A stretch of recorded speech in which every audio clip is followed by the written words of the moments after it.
Hey guys, this is Peggy at Headshots by Peggy, and today I have the amazing David Dawson, award-winning director, here with me. You're too kind.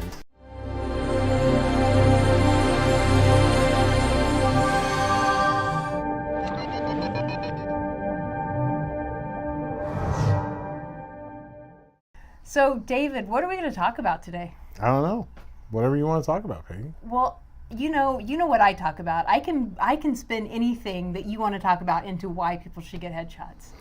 Why people should get headshots? Well, as a director, it's for me the first impression for a lot of actors. I get these days the way it works, right? People contact me on Facebook or Instagram or Twitter. A little less on Twitter. I'm an old guy, so Twitter's a little less my thing. But they'll reach out and say, "Hey, are you casting anything soon? I'm interested in being considered for any future roles." So I tell them, send me your headshot and resume, right? That's the first glimpse I have of a lot of people is their headshot. So, it's really, really important. You only get that one time to make that first impression. So tell me some funny stories about headshots, and then when you what you thought you were getting, and then what actually showed up. Tell us some funny stories. I know you have to have some. I think the best headshot story was my friend Marat Oyvetsky, and this was 15 years ago now. Yeah, 15 years ago. Tonight's actually the 25th reunion for my high school. So around the time of my 10th, I was sitting at dinner at the Brigantine in Del Mar with a bunch of my friends from high school and their spouses. And inevitably the conversation came around where I started talking about college projects that I was working on because I was going to school for film at the time. And I feel this tap on my shoulder. I kind of look over, and from around the backside of two people, this guy Marat is tapping my shoulder, and he's like, "You direct movies?" I said, yeah, that's what I'm working on. He goes, "Hold on." Pew! Out the door he runs. Like, okay. And his wife, my friend Alina, she kind of looks back, sees him running out the door, turns and looks at me and goes, "Is he getting you a headshot?" I think so. He ended up doing 2 films with me, and because I admired his spunk, and thought it was fun the way we met that way. And he went on to be on shows like Alias and 24, and had a little bit of a good run there for a while. So it was kind of fun, But I still have his headshot buried in my folder of stuff because it's a special headshot for me. That first impression of Marat, And you'll always remember that because total go-getter. It was fun. That's fun. That's fun. So even though 10, 15 years ago, paper headshots were a lot more prevalent than they are today, but they're still important today. There are still those times where you don't want to be fumbling around like, "Oh, give me your email," or whatever. You want to be able to hand somebody something. Yeah, well, whether it's handing somebody something or directing them to your website or to your Facebook page, there's something to be said about a professional photograph. Because as you start to move forward in your career, the people you want to work with are professional people. And when we're glancing at a web page or we're glancing at your Facebook page, we can tell the professional photos from the Instagram filters. It's not the same thing. Composition is not something that everybody can do just inherently. It's something that's done really well by a professional who understands the job of taking a photograph. So when I'm looking at an actor's page, if I don't see any professional headshots in their photo library on their Facebook page, I wonder how serious they are about their craft. Because if you're not going to invest in that, what are you? What are you? It's an investment in yourself. So if you can't invest in yourself to get headshots done by somebody who knows what they're doing, and all you're throwing up there is some iPhone photo that your friend took on the beach, and you've applied a nice Instagram filter to it and softened your skin and made a falsehood. And that's this is a pet peeve of mine. Skin has lines. Skin has pores. It's supposed to. Yeah. And if you do these crazy filters, and now as an actor, your lines on your face, that's your tool. That's it. That's how you convey emotion. That's how you convey the the impact of a scene. Exactly. And if your headshots are all airbrushed out to where I can't tell if you're smiling or smirking or interested or confused, like the headshot doesn't mean anything to me. You're hiding something. You're hiding something. As an actor, I don't want you to hide anything. I want you to reveal character. I want you to reveal emotion. I'll tell you a story about me. This is a tattletale on me. This is before I was doing actor headshots. I had an actor come to me and want headshots, which I tell people, I made pretty pictures. I did pictures for grandma, for mom. That's what I did for 28 years. Now the last 4 years I've been focusing on headshots, and it's a different type of photography. But this was like 13 years ago, and this lady came to me and she wanted headshots, and we did headshots, and then she was like really wrinkled, like deep wrinkles. And so I softened her. I made her look pretty. I mean, I was proud of these. She looked pretty. And she came in and she wasn't very nice. She was like, oh my God, how am I supposed to get hired off of these? This is what makes me money. And I was like, but that always stuck in my head. And I was like, that's so important to an actor, that you look like your headshot. Yes, you can soften a blemish or you can soften a shadow, but you don't want to get rid of your uniqueness. That's exactly who you are. That's what's going to get you. If you look like a plastic doll in your headshot, you might look like Barbie, but Barbie's not who I'm casting in a role. You're casting a real life person. I'm casting a person that has an actual person eye, that who's has had life experiences, who's been through the ringer a few times, who's broken up with somebody and experienced great heartache, who's had somebody pass away and has just torn themselves apart from emotion. That's what I want to see in a headshot. And sometimes you need that life experience, and that's what your headshot should show, is be able to show that deep emotion, because in a headshot you're working with this much, so it all has to be your eyes, your emotion. It has to just and all the lines on your face lead to your eyes. Yeah. Right? Your nose points up to your eyes. Your smile lines point up to your nose, which points up to your eyes. The lines on the crow's feet all point to your eyes. If the window to the soul is the eyes, all those lines on your face is the roadmap, the guiding line to the eyes. And the more lines you have, the more creases you have that lead to that, the more sensation that there's a story behind those eyes. There's a story to be told. And that is really important to me as a filmmaker. When I'm looking at a headshot, I want to see that an audience member looking at this person in my film is going to be able to connect with them. And if I see something really false in a headshot, like the smile doesn't come across genuine, or the melancholy face doesn't come across as somebody who's actually feeling it, that sensation of falsehood leads me as a director to believe that you can't sell that emotion. Exactly. You can't sell that state of being, and if you can't sell it in your headshot, because you've oversaturated it with color, or you've applied a smooth filter to your face so that we don't see your pores. If you're doing those sorts of things to hide stuff, I'm not seeing that ability to convey that emotion, and I'm not interested in you. And it's a really fast thing. When you're going through headshots, it's fast. Sometimes I'll have, I've had situations where I've had a couple hundred headshots sitting on a stack.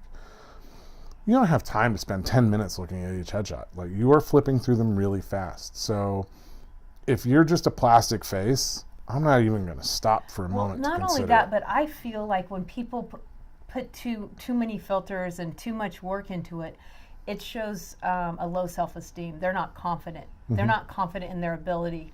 I feel like when somebody says, hey, this is me, this is what I look like, this is it, then they're confident that that's the character, that's the role. They're like, I got this, because you know what, I this happened to me, and I know what this feels like, and I can totally, bring that out. I remember once upon a time when I was DPing a film, the lead actress, who is very, very talented and has gone on to do amazing work, but in this particular film, couple series of films that we worked on together,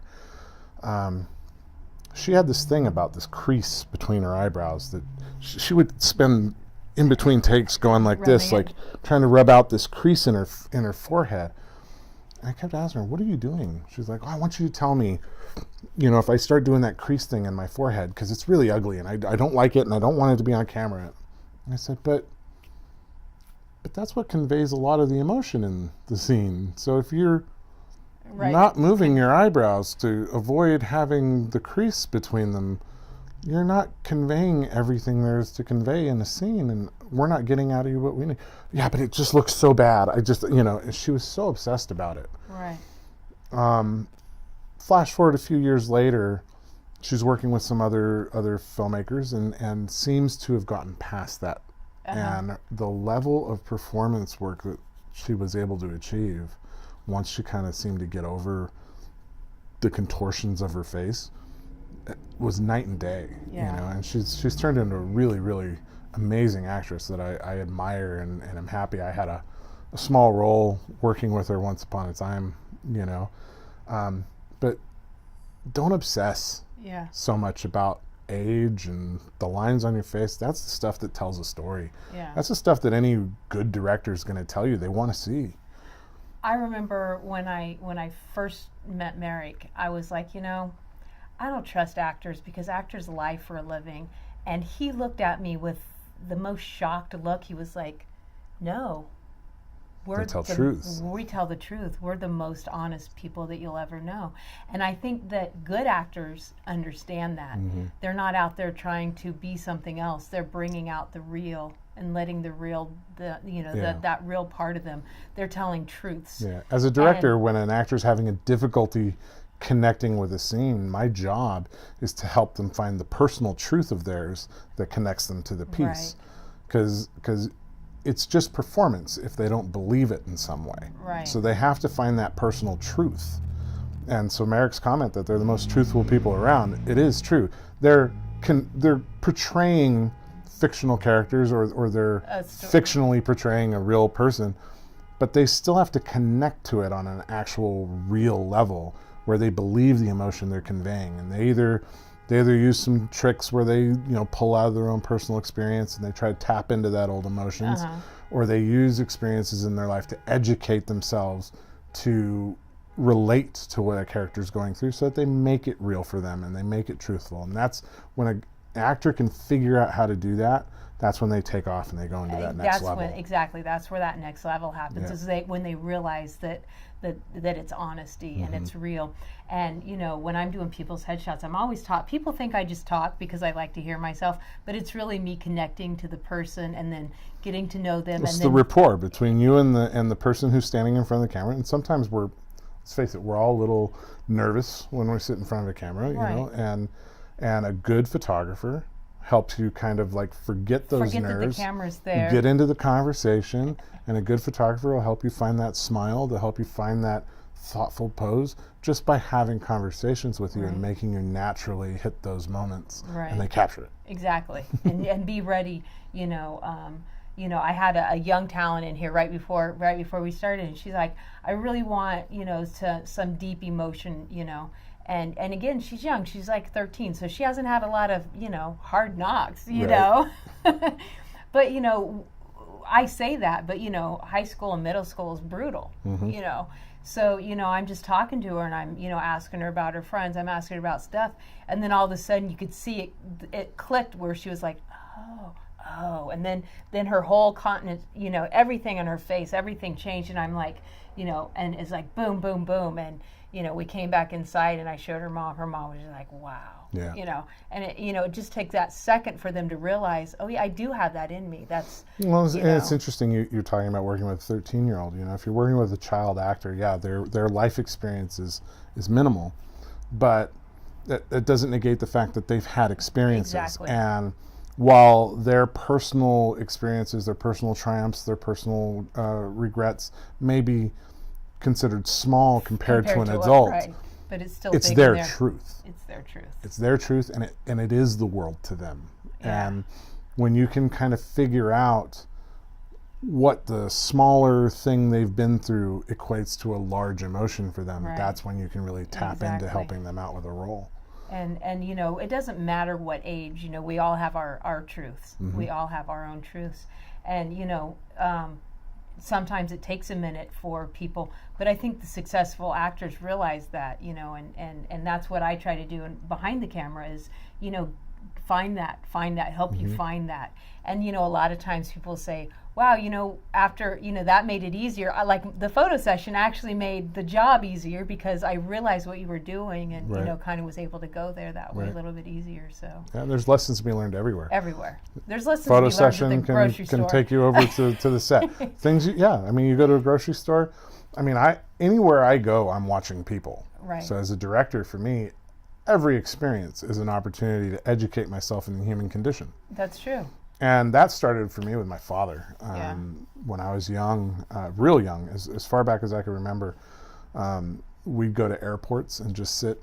This is back before security problems. Right. But we'd go to the airport and we'd sit in a terminal and just watch people coming off the planes for hours, and the two of us would start making up stories about those people based on what we're seeing, as they're coming off the plane, and who greets them and what that greeting looks like. Watching some people just into huge embrace, and another one where they just kind of like, hi, hold hand, and kind of nervously walk away together. And it's like, he's cheating on her, all the. You can start putting the stories together by watching the behaviors and watching how people respond and seeing their personal truth. Because whether we understand it or not, we're constantly telling stories with our posture, with the way we hold ourselves, with the way we interact with somebody else, with the way we touch somebody or don't touch somebody, the way we can't look at someone when we're talking to them or if we're fully engaged. Right. Constantly we're telling stories about ourselves, whether we mean to or not. And your eyes tell everything. I mean, it's very hard to hide the truth from your eyes. It's very hard to hurt, because which is why people look away when they're nervous. Because they don't want somebody seeing the truth. If you're not looking right into the lens, that headshot's going to show. Even if you're just off, you're not going to see that eye contact. I mean, it's the slight things. Those eyes tell everything. Yep. You can't. And when I'm doing paired photos, like my co-host on my podcast, Whitney Wigman, and we came in and shot with you. Gosh, that was like a year and a half ago now.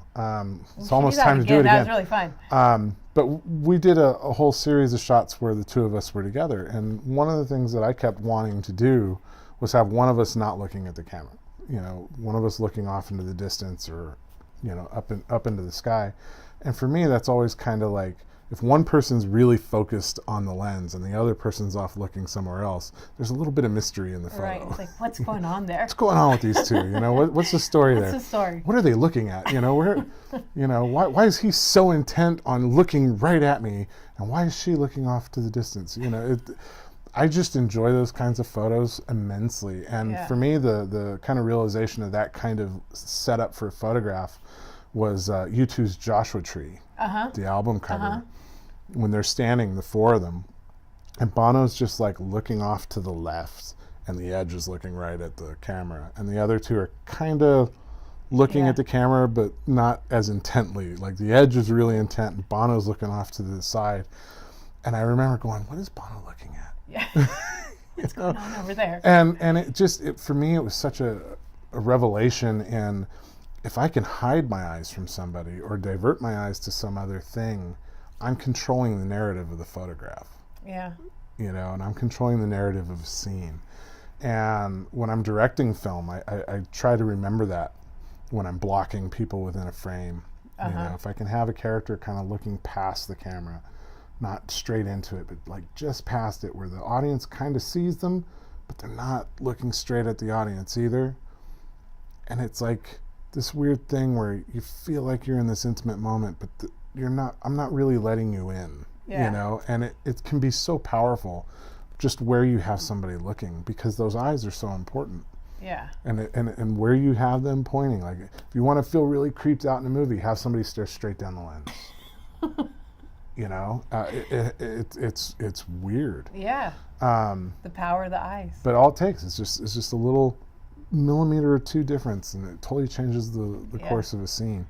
Ready Player One, I was watching that the other day, and at one point a guy like grabs a character and is like got him in a chokehold and like looks up right. and is staring straight into the camera. It's off-putting. Like the fourth wall just vanishes, but he's not really looking at you. It's just like while he's holding the character Yeah. and trying to put the character to sleep. But it makes you feel uneasy, Yeah. because it's a different language of the eye in that movie compared to any other moment. So I learned something, and I haven't fact checked it, so don't leave ugly comments. But I learned something. It's the internet. We know the ugly comments will come. I learned something last night.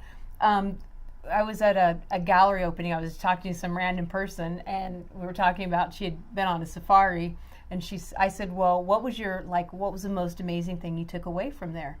And she said, "Giraffes don't have a vocal box. They communicate only with their eyes." And I was like, "Whoa, that's awesome!" Like, because they can see over everything, and they will let each other know about danger coming. They'll let each other know where water is, where food is, without a sound, just with their eyes. It's and amazing, that just like, right? it's like, that's so awesome. Yeah. And that just tells you how. And you know, I have kids, so my kids know that look. That look where it's like. Yeah, nope, parents all done. have that look. That one look that says no more. They could be doing anything. You're done. It's like. Yep. and so the eyes are really powerful. Mm-hmm. Yeah, absolutely. Yeah, that's funny. So tell me what's one thing you would like to tell my audience? What tidbit of advice would you like to give to my audience? In regards to headshots, or just in general? You got. In general, they hear me talking about headshots every week. We can tell them anything you want. Look, everybody says, pursue your dreams. Like that's Right. that's the thing. The thing I'd like to remind people is that dreams are intangible, and our dreams change constantly, and it is okay to change course and to kind of be malleable to the way things are happening around you. Kind of everybody gets really obsessed with this idea of goals, and I got to have a drive, and I got to get to this one place, and there's only one path. There are many paths to the goal. There are many versions of a goal. That's true. That you can get to, and it's not an unsuccess if you don't hit a specific goal, if you also manage to make other successes along the way. And oftentimes, if you're more open to understanding that the journey is a bunch of little successes that lead to a final destination, you can enjoy all those little wins a lot more if you allow yourself to kind of stay in the moment and be flexible to adjust moment to moment with what the world throws at you. That's good. If you're too rigid, if you're too like, this is the only way, that's when a lot of heartbreak comes your way. And I used to be that person. I had my life planned by the time I was 9. Like, I knew what I was going to do. And what I think I had to learn is sometimes the goal is there to get you on the right path, and then that kind of fades away, and you go a different direction. As you start to get a clearer vision of where you're headed. It's like, oh wow, that's not where I'm going. So yeah, I was that person that was like, oh man, I'm a failure. And I think the only way you fail is if you aren't moving forward. As long as you're moving forward, you're succeeding. Yeah, and my dad always used to tell me, just keep throwing stuff at the wall, and eventually something's going to stick. And hey, it's great when it sticks, but you don't stop throwing stuff. You just keep throwing things at the wall. You keep trying new stuff. You keep at it. Always keeping at it. Yeah. And once one thing sticks, try a different sort of stuff and start throwing that stuff at the wall and see when one of those sticks. Something's gonna happen. You just keep moving. My dad made movies with me at the end of his life. For the last 5-6 years, he was our business partner. My sister and my dad and I, all three of us had Dawson Digital Productions. And we produced a feature film and a number of shorts, and he had a business degree, and he had been in the Navy. He was a nuclear engineer. He was a project management trainer. By the time he got to my age, where I'm at now, he'd had 5 careers. Wow. And one of the things he kept telling me is the mistake he had while he went through all that was every time he switched careers, he felt like he kind of failed at this other thing, and so he was moving on to something else. And for him, by the time he got to my age, he realized he didn't fail at any of those other things. There were other factors that led to, he didn't want to be in the Navy anymore because he had children. Right. That's not failure. That's just a change in life. So he left the Navy, He didn't stay career because his wife wanted him to stay home. And then he got into project management training with nuclear engineering, and he did that for a number of years.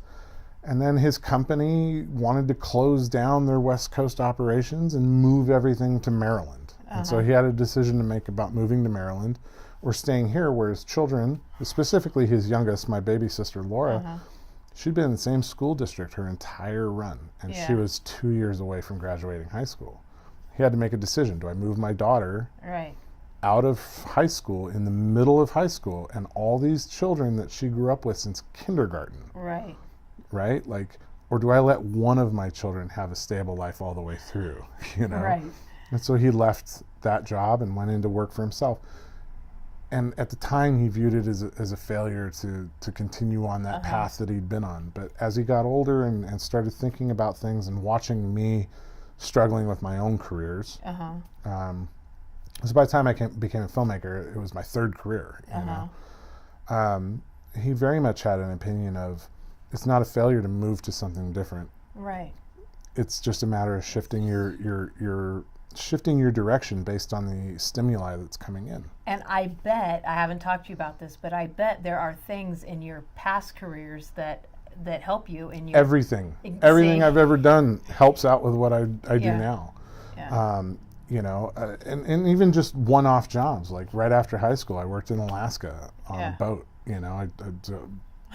On a whim, my buddy and I took off and worked on a boat in Alaska for a summer. And the discipline I learned working on the boat, watching this skipper kind of teach us how to not die, how to not crash the boat. But the things I learned on that ship have carried over to everything I've ever done since, in terms of managing teams and teaching people who come on my set who don't know what they're doing yet, and being patient with them, and and just being a decent human being. The skipper on that boat was, salty sea dog. I mean, I love watching Deadliest Catch because they all remind me of this guy that I worked with on this boat.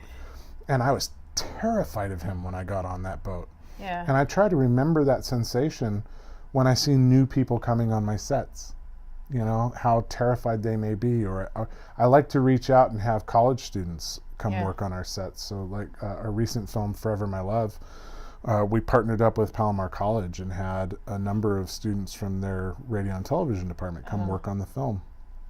And I try to remember my feeling of stepping onto that boat and be empathetic of anybody new coming into my set and how they may be feeling stepping into this world of people who've worked together, actors who have names, like Randy Davison was on that set, and they may have vaguely heard about him or they've seen him on TV. A lot of the people we work with are in commercials, and people know them just when they step on set. And it's a moment of panic, like I'm in the show, So I try to remember that, and it's reaching all the way back to my very first summer after high school, 25 years ago, and going, I was that kid who was terrified of the guy in charge when he set foot on that boat. This person here is probably the same. And I can alleviate that fear by being a decent human being and saying hello to them and kind to them when they come on set and showing them the ropes when they are lost instead of belittling them. All the failures that you go through in your life, those are the things that create the lines on your face. Those are the things that give you your character. Those are the things that create your sense of humor, because quite frankly, I find the failures in my life the funnier things to talk about than the times that I succeed. Exactly. So... They make a good story. Yeah, I could talk to people all the time about winning a San Diego Film Award. It was a great experience. It was a lot of fun. But the better story to tell is when I was on set and my buddy Steve Schwartz knocked a camera right off a tripod. And we both watched it go end over end all the way down to the ground because he was working 3 jobs at the time, sleeping like 2 hours a night. But that story is hilarious. Winning a film award is just, it's nice, It's good for the career, have a trophy in the case.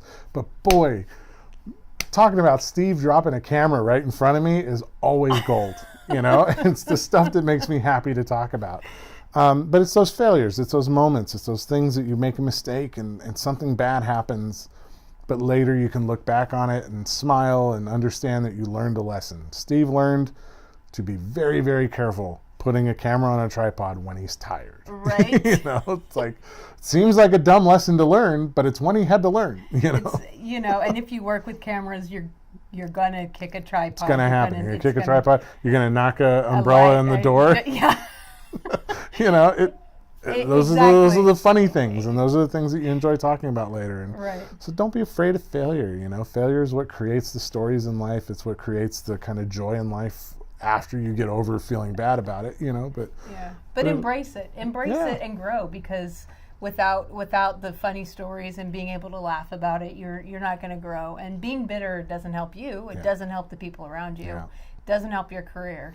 My dad, I love talking about my dad, but my dad used to also say, if you're not failing, that means you're not pushing. You're not pushing hard enough. And if you're not pushing hard enough, you're never going to move forward. You're just going to stay in place, and that's fine. If you're happy with where you are and you have no desire to change your life, tread water. It's all good. That's a choice.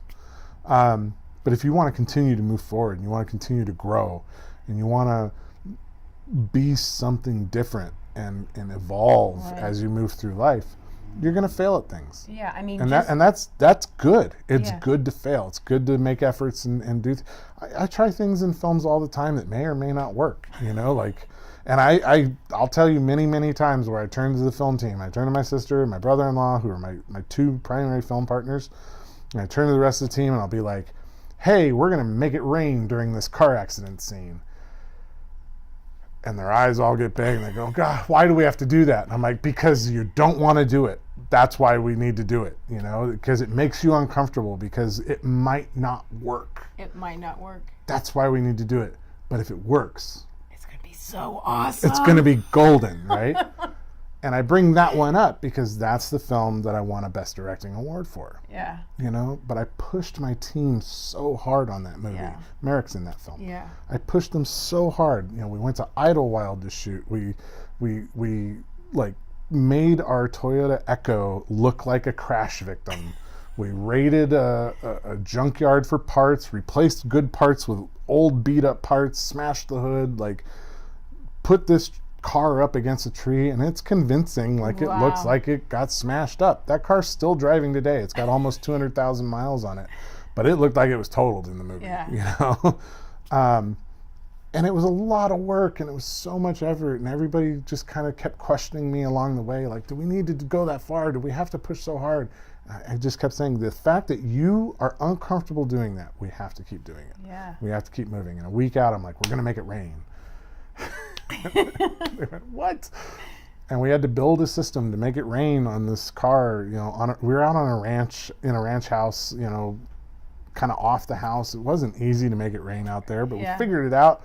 We used a plow to get a sprinkler head up real high and built a contraption to get the sprinkler over the set. But it looked amazing on film. Yeah. The way the light played off the water in that scene just added so much tension to the moment and realism to the moment, because it didn't feel like it was a total setup. It's like God, it's raining and it's nighttime and it's and there's smoke coming out of the hood of that car, and it was so much work but it looked incredible on screen, and in the end it sold the moment, but it might not have worked. It might have been a lot. It might have looked like the sprinklers were spraying on something. It's entirely possible that it couldn't have worked. But it worked. And it was worth the effort. It was worth risking failure to try and achieve. And I'm glad we did it. And that's what makes successful people, are the people that are willing to risk failure, to go that extra mile. Yeah, absolutely. So I think that. A lot of people that watch my vlog are, in the industry. They're either acting, they're either starting out, they're already successful. But I think that's something that I like to tell them all the time is just be there. Mm-hmm. Don't get an attitude. Put a smile on your face and be present. Be present on the set. Be present. If you're hey, can I help you? Yeah. That's the guy you want to work with. We say it on the podcast all the time, that showing up is the most important thing. Show up and put a smile on your face. Show up and be present and be in the moment. You know, I mean, people will take notice. As a photographer, there are times that I have run sound. There's times that I have run light. There's times that I have run to the grocery store. There's times that I've, you know, it doesn't matter, because if you're on set, you're a part of a team. And so if something needs done, it doesn't matter what your technical job is. Unless you're in the union. And you're in the union, you got to do what you're supposed to do. This applies to all the non-union people. Non-union. But in general, like, we're all there to support each other. Support each other. And the more you can make yourself of value, the more people want to continue to work with you. And, you know, people identify me as a director primarily these days, and that's on purpose. I want to be a director primarily. But I've done costumes, I've done makeup, I've done visual effects, I've been a DP, I've AD'd, like, and you I've done sound. You know, it doesn't matter. Like, learn the craft, all of it. The more you learn about all of it, the better off you're going to be in whatever one thing you want to specialize in. I was doing behind the scene photography, and we were on a beach, and it was windy, and they didn't have anybody to hold the reflector. And I'm like, okay, I'll hold the reflector. Now, I've had people hold reflectors for me for years. And I'm always in my head, I'm like, what is so hard about holding that reflector? Yeah, you dummy, get that right. Don't you see that? Like, can't you tell where the light is? Can't you tell where the light is? What's wrong with you? And after like 2 minutes of going, oh my God, I'm going to die holding this reflector, you know, and I'm trying to keep the light, you know, steady on, you know, because I understand the concept. I just literally had people do that for me, and I never had done that. And I was like, and now I owe some people some apologies. Now you can be more empathetic to the people who are doing it for you. Right? Some apologies. Because my shoulders were burning after like, you know, 8 minutes. You're like, oh my God, I'm going to die. And the light's moving, and you can tell they're like, you want to keep that reflector still? I'm like, yeah, I do.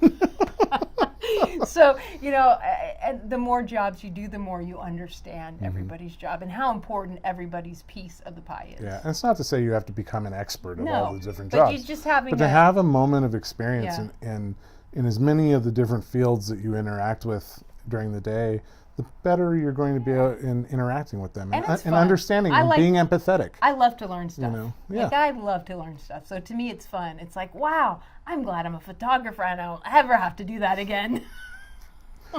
But, you know, it's fun to know. It's like sound. Like we were talking about Frank Forth ahead of time. You know, there's a lot of actors and stuff who get really frustrated with sound people because, like, oh, God, here they come again. They're going to adjust the wireless mic and, you know, why can't they just get that straight? It's like, okay, well, you're an actor and you're moving a lot, right? And you got chest hair, and, you know, it all creates noise and stuff. For the record, I don't have chest hair. Some ladies have chest hair. Ladies have other issues. But there's so much going on. Right. And if you've never put your head into a set of cans and listened to what a wireless mic sounds like on an actor in the middle of a scene while they're emoting and moving and having the wind going, you really have no reference point to empathize with what that particular audio guy is going through, trying to make you sound good. Yeah. You know? So even if you don't go and work as an audio guy, maybe see if a sound guy will let you put the cans on for a little bit, you know, and so you can hear kind of how much noise they hear. Yeah. You know, while they're on set, and hear the things that they're trying to combat and overcome in an effort to make you sound good, you know. To make you sound good. Mm-hmm. And I think a lot of times people don't realize, like, everybody here is trying to help you. Because, you know, nobody sees the sound man, nobody sees the director, nobody sees anybody, the camera people, but yet they're all trying to make the actor look good. And then the actor is going to cop an attitude. Yeah. And so I was like, after that, I was like, I'm not getting paid at all, so I am not going to be. Yeah. Well, you know, and that sounds a little bit like we're bashing on actors, but no. But it goes across the board. So, like, if you're a director and you're working with a DP, and you as a director have some amazing vision for how you want something shot, if you've never worked as a DP and you don't understand how cameras work, and, you know, you've got a vague idea because you watch a lot of movies or whatever, the actual physical act of moving a camera through a space, of moving actors around that camera in that space, of moving the sound guy and the camera and the actors through that space, is a whole different thing from the thing you envision. Exactly. And as a director, you have to learn to trust your director of photography to tell you if something's possible or not possible, and not feel like you're fighting against them to try and get the vision you're looking for, but trusting them that they're going to keep you from going down a path that is a waste of time, right, or that won't look the way you think, and then trust them to help you find the way that will work, But if you've never touched the camera and never done any of that kind of work, you maybe don't have the ability to empathize with that DP when they're standing there telling you that's not going to work. And you're going, but this is what I want. I have a vision. It's like, it's great you got a vision, but we're all here together. Right. And we're all working to try and find that vision for you. And just because you envisioned it one way in your head doesn't mean in the actual physical space that we have the ability to shoot it in, that we can make it happen exactly how you dreamed it in your head. And again, don't be so rigid about the dream. Don't be so rigid about the vision. And sometimes understand sometimes you got to pivot a little bit and find your way around to the backside of that dream, to the backside of the vision. And you always have a good team that you work with, and I think that's it's taken a long time to put these people together. When you have that team, then all of a sudden your vision becomes our vision, and and then you can trust each other. You're like, this is my ultimate vision, but wow, that's really cool. Look how that turned out. Yeah. So and when you start having enough successes together, little successes, big successes, it doesn't matter. You start to get a point where I trust my team enough now where a lot of the projects I will go to them collectively first and say, hey, what do you guys think? Yeah. And we'll collectively discuss whether or not we're going to work on something. Vice versa, if I get really excited about something and I come to them and say, hey, we're going to do this, they trust me enough to know that I have good judgment on things, and we go forward. How's this going to work? But let's do it. That's but fun. there's a good rapport between the group of us where we all trust one another. I trust them for their opinions, but they also trust me to just kind of lead the way sometimes. Yeah. And do the difficult things sometimes that they're afraid to do. Yeah. Make it rain. Not like that. Well, thanks so much for coming on. I've been trying to get you to come on my vlog for like a year, and you're like, Peggy, I'm way too successful and way too busy for busy for sure. Like, for instance, since mid-January until the first part of July, I was home for 36 days. Yeah, I know. And I saw on Facebook.